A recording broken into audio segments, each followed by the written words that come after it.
Ngayon ay kasing fresh ko, DJ Rocky Terra po.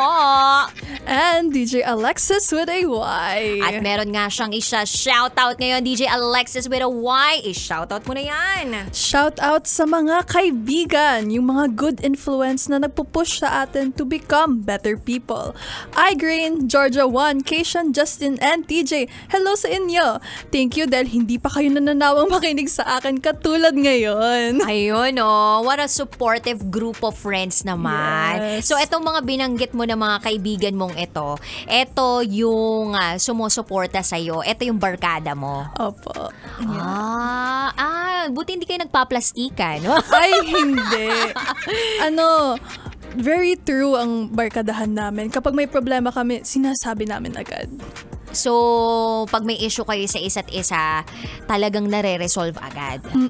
Nagkagalit-galit na ba kayo sa isang barkada? Nung minsan, actually, meron akong kaibigan, nagsa-start pa lang na mag-connect sila. Tapos nagkaroon ng problem. Eto, wait lang, kaibigan mo to or magkaibigan sila? Kaibigan ko sila, ako yung mutual, ako yung gitna. Okay, okay. Tapos parang kakakilala lang nila, tapos magkaiba pala sila ng vibe, hindi ko ina-expect.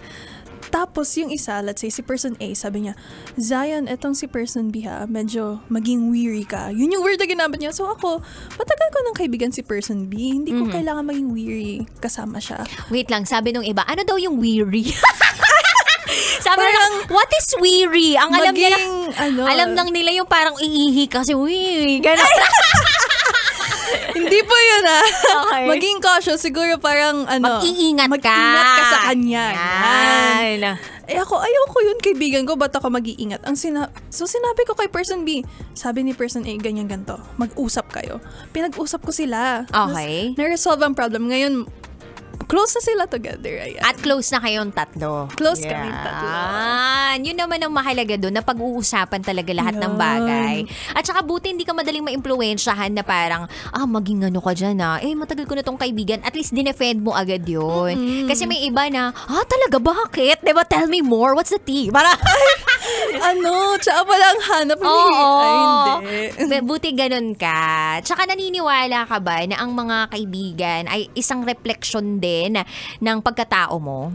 Siyempre, kasi ako yung mga nakakasama ko, sila yung kaya kong makipag-connect with. Ayan. Ayaw ko yung kailangan kong parang gumawa ng isa pang persona para lang maging kasama itong tao na to. Hindi gusto ko ako lang. Ayan.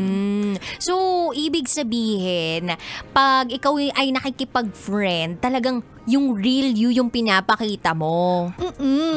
Kasi parang in the long run, ikaw din yung mauubos. Ay, may gano'n, no? Pero ikaw ba ang namimili ng kaibigan mo or may requirement ka ba sa pagkakaroon ng kaibigan? Kunwari, meron kumuklose sa iyo, ganyan. Meron ka bang parang, dapat ba mapagkakatiwalaan ko to? Sige nga, gagawin ko to para malaman ko kung mapagkakatiwalaan. Kapag nasama ko ba to sa banyo, nag-abot ng tabo sa akin habang jumijebs ako, ibig sabihin kaibigan ko na to. Yung ganun ba? Meron ka bang ganun parang nasa listahan mo kung ano yung requirement para maging isang kaibigan mo? Ako, wala namang requirement. Ang akin lang ay, if you treat me well, ganun lang din ang gagawin ko sa'yo. Mini-mirror mo lang kung ano yung energy nila sa'yo. Yes. Wag lang lagi bare minimum, ganyan. You know what you're worth. So, yun din yung ibibigay mo sa kanila. Ayun. So, masasabi mo na good influence talaga itong mga barkada mong to? Yes. Most of the time. Most of the time. Ano yung pinakapasaway na ninyong ginawa sa buhay ninyo? Wala naman. Parang lang. Siguro after debut, biglang mag-aakit. Pobla tayo, ganyan. Pero, hindi ako sumama.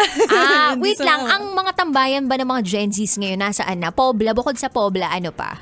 Katips, ayan. Katips. Pobla Katips, ayan. Pero hindi pa ako nakakapunta Pero one day, malay mo, okay. So, yun yung madalas sinasabi ng mga Gen Zs ngayon. Yes. Ayan. Okay. Kasi ang naalala ko lang, dyan tayo sa may Bawod.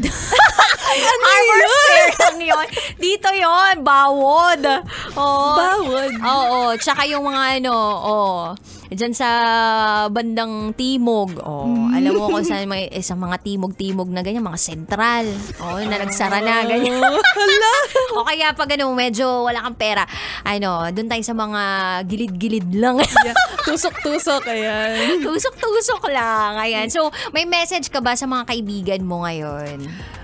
Ang masasabi ko lang is hopefully we still grow together more. Ayan, to flourish together. Nakikita mo ba yung future mo na parang sila pa rin yung mga kaibigan mo? Hindi. Kasi may history ako. Talaga? Yes. So, ibig sabihin, hindi pang forever itong mga friends mo na to? For a while lang, gano'n? Ay, hindi naman. More on, ako kasi, hindi ako yung very future-sighted. Parang kung ano yung present, i-accept natin. We have to be content. Kasi, times change eh. Hindi lahat na nandito is permanent. And kailangan natin i-accept yun. So, yung mga friends ko, hopefully naman, na kasama ko pa din sila hanggang dulo. Pero open ka na makapagtanggap din ng iba pang mga kaibigan? Of course. Ayan. Wala namang comments ang mga magulang tungkol sa mga kaibigan mo? Ay, wala. Close ang mga kaibigan ko sa parents. Talaga? Yes. So, ibig sabihin, talagang legal na legal ang mga lakwatsahan. Yes! Ang saya-saya namang magkaroon ng ganong klaseng kaibigan at magulang na close silang lahat, walang itinatago. Wala. Ayan. So anyway, maraming salamat sa iyo ha, DJ Alexis with a Y. Kumusta naman ang experience mo as a student radio jock? Napakasaya kasi journalist po ako dati for Radio Abroad and TV. Pero iba yung experience with Love Radio kasi very authentic and genuine. Hindi mo kailangan na formal ganyan. So, very recommendable. Ayan. At ano namang mensahe mo sa lahat ng mga aspiring student radio jock na nakikinig ngayon? Ayan. To always be yourself, yun ang laging number one key sa kahit saan man. So, if gusto mo nga maging isang student radio jock here sa Love Radio, katulad ko for today, just send your name, contact number, and school sa email ni DJ Rocky. Yes, ang email ko guys, rakitera@gmail.com. Ang Gcash ko, 0917. Nilagyan ng ganon. Ang pinakamalaking Gcash na mailagay, siya ang magigess. Charot! Pwede ko din ba ilapag yung akin in case? Pwede, gusto mo? Wag na, baka mamaya marami pang mag-chat sa'yo. Sa'yo na lang, DJ. Mag-text sa'yo, kaya tumawag sa'yo. Kaya mo ba, gabi-gabi, araw-araw, may tatawag sa'yo, madaling araw? Wag na pala. Wag na, diba? Mag-aral ka na lang muna bago gumulo ang buhay mo. Ayan. So, nakapiling natin ang student radio jock natin from Mandaluyong Science High School. Ayan, Mandaluyong Science High School. Yung kumbaga school pa lang, pag narinig mo yung science, alam mo ng pangmatalino. Ay, sana all talaga. Sana pag nagkaanak din ako, no? Ay, jowa muna. Ganun din, no? Parang magsa-science high school. Di ba walang tuition dyan? Tama ba? Walang tuition, no? Wala. May stipend. Ikaw ang bibigyan ng pera. Oh my gosh! Pwede ba mag-aral ulit siya? Ako pala, no? O, diba? Pag nasa science high school ka, wala ka talagang tuition, tapos ikaw pa bibigyan ng pera kasi nga matalino ka at ikaw ang future ng bayan. Naniniwala ka doon, diba? Yes, syempre. Ayun. So, yes, kabisyo, nakapiling nga natin ang ating student radio jock sa mga nag-aaral pa lang dyan at gustong mag-asam na maging student radio jock. Mag-send na po kayo again ng email sa akin, rakitera@gmail.com. Huwag niyo pong lalagyan ng ng resume. Kahit contact number lang, tsaka pangalan ninyo, tsaka school ninyo, okay na yun para sa akin. Ako nang bahala doon. Okay. So, that's it, kabisyo. Sumapit na yung oras para kami magpaalam. We're gonna say, Giri, Giaz, and gotta go. Nakapiling po ninyo ang inyong Basa Princess DJ Rakitera. And DJ Alexis with a Y. Dito lang yan sa stasyong number 1, 90.7 Love Radio. Kailangan pa bang i-memorize yan? Basic. Kailangan pa bang i-memorize yan? Love Radio Basic!